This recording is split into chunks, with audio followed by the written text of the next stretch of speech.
Le Bravia 3 est un téléviseur d'entrée de gamme dans l'univers Sony et il est clairement meilleur que le Bravia 2 de la nouvelle deuxième génération. Toutefois, il faut ici aussi accepter plusieurs compromis importants par rapport aux séries supérieures. La dalle repose uniquement sur une technologie LCD, sans point quantique comme filtre de couleur et sans mini-LED comme rétroéclairage segmenté et finement contrôlable. Dans le détail, ce Bravia utilise un frame dimming, ce qui est meilleur qu'un simple éclairage latéral Edge Lit. La luminosité est ajustée activement par capteur en fonction du contenu et de l'environnement, mais il s'agit toujours d'un éclairage direct regroupé en une seule zone.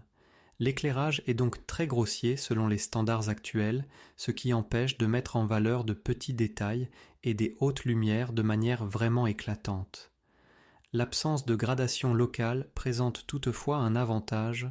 On n'observe jamais de débordement lumineux des zones claires vers l'arrière-plan sombre, phénomène appelé blooming, très fréquent sur les téléviseurs mini-LED de milieu de gamme.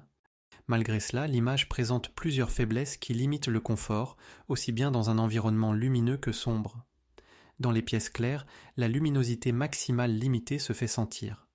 En mode HDR comme en SDR, le téléviseur atteint environ 450 nits dans des fenêtres de 10%, ce qui est typique pour un modèle d'entrée de gamme. Le Bravia 3 n'est toutefois pas proposé à un prix réellement d'appel. En 55 pouces, il coûte déjà plus de 700 €. Des modèles de Hisense et de TCL sont nettement plus lumineux et moins chers. Notre recommandation dans ce contexte est le Q7C, qui propose en plus des fréquences de rafraîchissement variables allant jusqu'à 144 Hz. Le Bravia de troisième génération n'est que partiellement adapté aux jeux vidéo. Les classiques sur PlayStation 3, PlayStation 4 et Xbox One fonctionnent en mode jeu avec Auto Low Latency et une latence très louable de 9,9 millisecondes. Même les téléviseurs haut de gamme ne font pas mieux.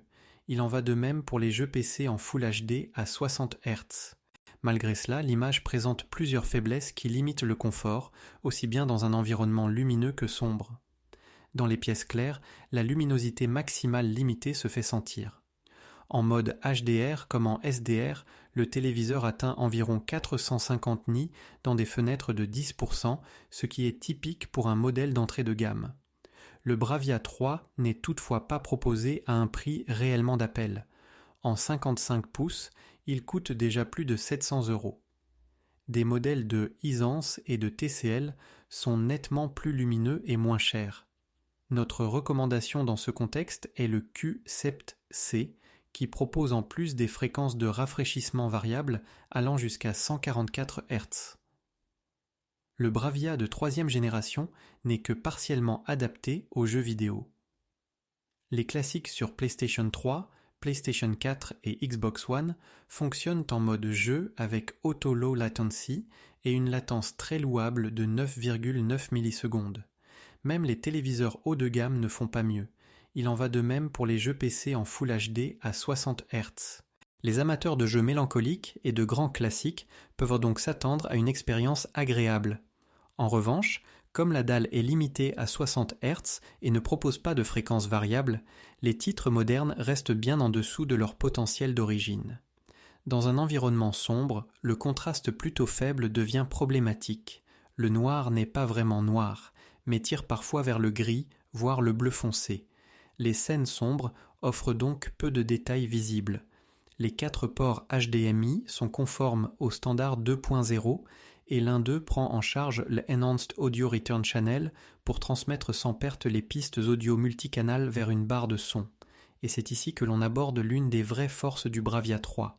Il décode aussi bien les formats Dolby que les formats DTS, ce qui n'est pas le cas de nombreux concurrents. Les deux formats audio tridimensionnels, Dolby Atmos et DTS-X, sont pris en charge.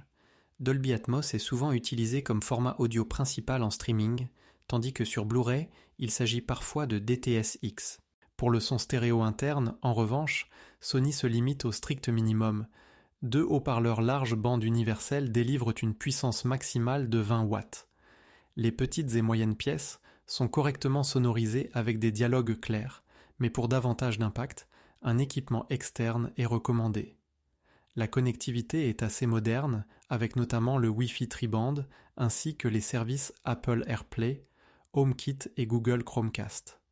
Le système d'exploitation est Google TV, ce qui permet d'installer de nombreuses applications via le Play Store.